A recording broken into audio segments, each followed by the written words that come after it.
ஹரே கிருஷ்ண கிருஷ்ண கிருஷ்ண ஹரே ஹரே, ஹரே ராம ராம ராம ஹரே ஹரே.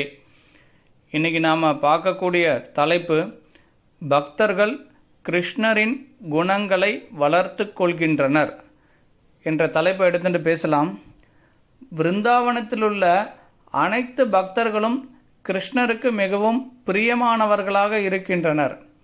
அவர்கள் அனைவரும் கிருஷ்ணரின் கருணைக்கு பாத்திரமானவர்களாக இருக்கின்றனர்.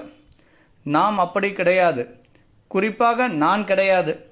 விருந்தாவனத்தில் உள்ள அனைவரும், ஏன் மரம் உட்பட இவ்வாறு நினைக்கும்.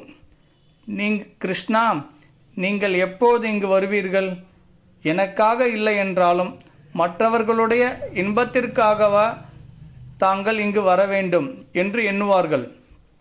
இந்த மாதிரியான பக்தர்களின் மீது பகவானுக்கு அதீத பிரியம் இருக்கும்.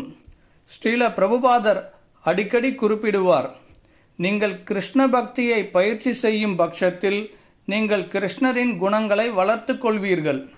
இது மிகவும் ஆழமான விஷயம். நீங்கள் கிருஷ்ணராக மாறிவிடுவீர்கள் என்று அர்த்தமில்லை, ஆனால் பகவானின் குணங்களை வளர்த்து கொள்வீர்கள். கீதையில் பிரம்ம பூயா கல்பத்தே ஸ்ரீல பிரபுபாதர் தன்னுடைய பொருளுரையில் கூறுகிறார், இதுவே பக்தி தொண்டின் பயிற்சியின் சான்று. கிருஷ்ணர் எவ்வாறு பக்தர்களின் மீது பிரியமானவராக இருக்கின்றாரோ, பக்தர்களும் கிருஷ்ணரின் மீது பிரியமாக இருக்கின்றார்கள். கிருஷ்ணர் எவ்வாறு அனைவரின் மீது கருணையோடு இருக்கின்றாரோ, பக்தர்களும் கருணை மிக்க நபராக இருக்கின்றனர். தன்னுடைய எதிரிகளின் மீதும் கருணையோடு இருக்கின்றனர். கிருஷ்ணர் அனைவரிடம் அன்புடன் இருக்கின்றார். பக்தர்களும் அன்புடன் இருக்கின்றனர். கிருஷ்ணர் எப்போதும் எல்லோரின் நலனிலும் அக்கறை உள்ள நபராக இருக்கின்றார். பக்தர்களும் அதேபோல் அனைவரின் நலனிலும் அக்கறை உள்ள நபராக உள்ளனர். கிருஷ்ணர் தன்னுடைய செயல்களின் மூலம் அனைவருக்கும் நன்மையை ஏற்படுத்துகிறார். பக்தர்களும் தன்னுடைய அனைத்து செயல்களின் மூலம் அனைவருக்கும், ஏன் மொத்த உலகத்திற்கும் நன்மையை ஏற்படுத்துகின்றனர். தன்னுடைய சொந்த நலனிற்காக பக்தர்கள் செயல்படுவதில்லை. இதனை நாம் வெறுமனே கற்பனையாவது செய்வோம். இதனை செய்யாவிட்டாலும் கூட நாம் கற்பனை செய்யலாம், உலகம் முழுவதும் கிருஷ்ண பக்தியினை பிரச்சாரம் செய்வேன் என்று. அவ்வாறு நடக்கலாம் அல்லது நடக்காமல் போகலாம். அது கிருஷ்ணரின் விருப்பத்தை பொறுத்து அமையும். என்றாவது ஒரு நாள் பகவான் கிருஷ்ணர் நம்மை ஒரு கருவியாக பயன்படுத்தி இந்த மொத்த உலகிற்கு பிரச்சாரம் செய்ய பயன்படுத்தலாம். அவ்வாறு நடக்கலாம் அல்லது நடக்காமல் போகலாம். ஸ்ரீல பிரபுபாதர் தன்னுடைய சைத்தன்ய சரிதாமிர்தத்தில் ஹரிபக்தி விலாசத்தில் இருந்து மேற்கோள் காட்டுகிறார்.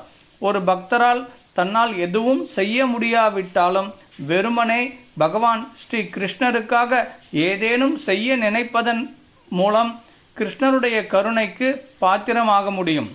வெறுமனே கிருஷ்ணருக்காக ஏதேனும் செய்ய நினைத்தால் அதுவே ஆனந்தம். நான் ஒரு சுத்த பக்தனாக மாறி மொத்த உலகிற்கும் பிரச்சாரம் செய்வேன் என்று நினைத்தாலே அருமையான செயலாகும். ஏனெனில் இது மிகவும் நன்றான சிந்தனையாகும். இந்த சிந்தனைகள் அனைத்தும் கிருஷ்ணரை சார்ந்ததால் புகழுக்குரியதாகும். இத்தகைய சிந்தனைகளை நாம் வளர்த்து கொண்டு நம்முடைய சக்திக்கேற்ப கிருஷ்ண பக்தியை உலகம் முழுவதும் பிரச்சாரம் செய்வோம்.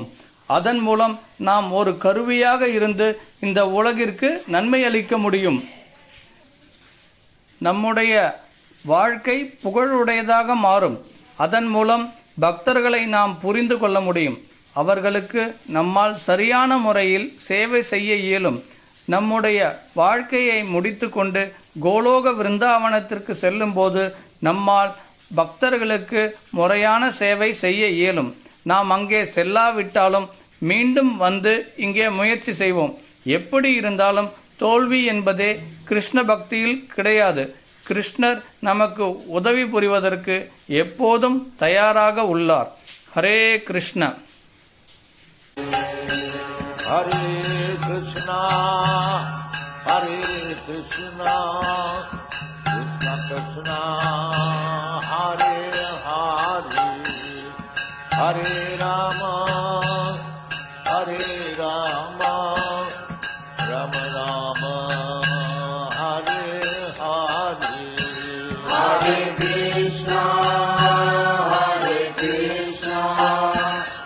Krishna